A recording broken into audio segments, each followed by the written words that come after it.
Здравствуйте! С вами канал Кванты Евангелия.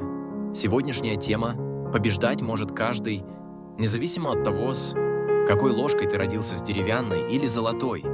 Откровение говорит: «Вот, я отворил перед тобой дверь, и никто не может затворить ее. Ты немного имеешь силы, но сохранил мое слово и не отрекся имени моего». Как и Филадельфийская церковь, мы можем казаться слабыми и незначительными в глазах мира, но небесный взгляд иной.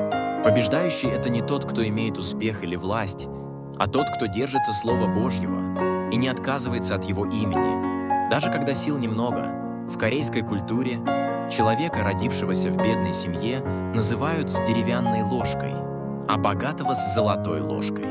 Это выражение несправедливости мира. Но в Божьем Царстве эти ярлыки ничего не значат. Небо справедливо, и путь к победе открыт для каждого. Если ты с деревянной ложкой, твой путь к победе через благодарность. Не сравнивай себя с другими. Цени то, что у тебя есть. Именно там начинается победа.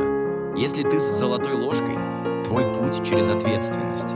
Используй свои привилегии, чтобы служить и отдавать, и твоя жизнь засияет перед Богом. Самое важное — не твои условия, а твое отношение к ним. Бог приготовил венец для побеждающего, венец, превосходящий всякую славу этого мира. И Господь говорит: «Се гряду скоро, держи, что имеешь, дабы никто не восхитил венца твоего». Эти слова придают нам силы и зажигают надежду даже в трудные времена. Господи, помоги мне не жаловаться и не сравнивать себя с другими. Позволь мне жить Твоими обещаниями, а не стандартами этого мира.